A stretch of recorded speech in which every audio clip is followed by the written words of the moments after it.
Buenos días. Hemos hablado acerca de lo que vienen a ser los paralelogramos equiláteros, también conocidos como rombos. Son aquellos paralelogramos que tienen la misma medida de todos sus lados, ¿no? Claro, ya habíamos definido, ¿te acuerdas?, de que las diagonales eran perpendiculares entre sí y como consecuencia de ello te daba la equidad en sus lados. Ahora veamos otro tipo de paralelogramo en el cual ya no es equilátero, sino equiángulo. O sea, quiere decir que las medidas de sus ángulos son completamente iguales. Muy bien. Entonces, profe, ¿cómo es eso de que la medida de sus ángulos son iguales? Claro.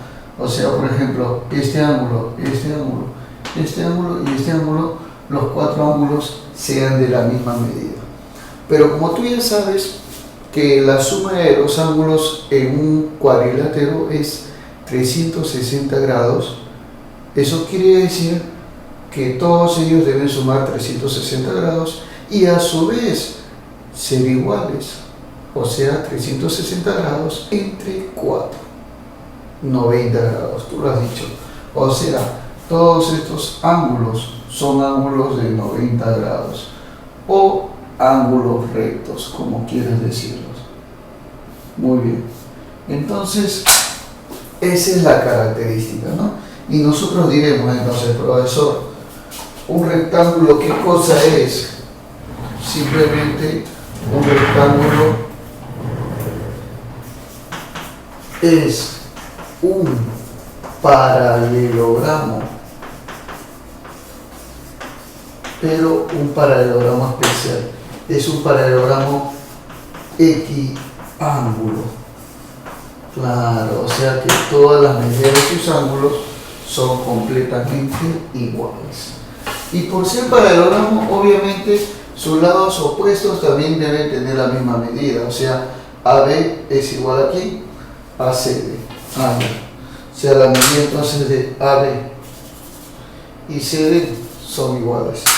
Así como, por ejemplo, BC, ¿no? BC será igual a AD, por ejemplo. También. O sea, los lados opuestos tienen la misma medida por ser un paralelogramo especial. Y ahora, si tú te atreves a trazar las diagonales, la coincidencia de este tipo de paralelogramo es que las dos diagonales tienen la misma medida.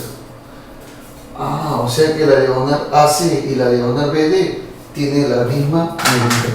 Y eso se puede demostrar por el teorema de Pitágoras. Claro, y además, como tú sabes que esas diagonales se bisecan, o sea, se cortan en la mitad, quiere decir que esta parte es igual a esta parte y esta parte también son iguales, o sea, las cuatro partes son iguales. Es por eso que el centro geométrico estaría en el punto de intersección de las diagonales en un rectángulo.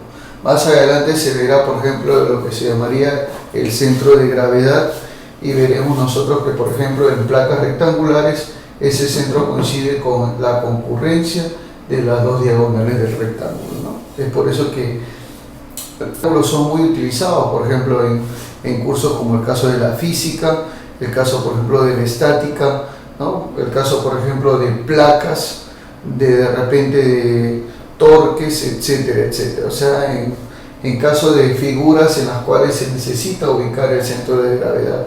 Y esta acá es una de las formas más fáciles de poder ubicar el centro de gravedad en una figura cuadrada. Muy bien.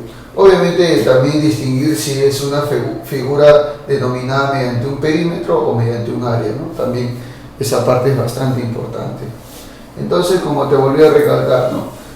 La parte importante y básica es esa, de que las diagonales miden lo mismo y que se van a cortar en cuatro partes iguales y que los ángulos son de 90 grados cada uno de ellos, ¿no? Completamente sencillo, facilísimo de entender y eso es lo que te vengo a brindar por si acaso, ¿ya? Entonces no lo olvides, por favor. Un rectángulo es simplemente un paralelogramo especial.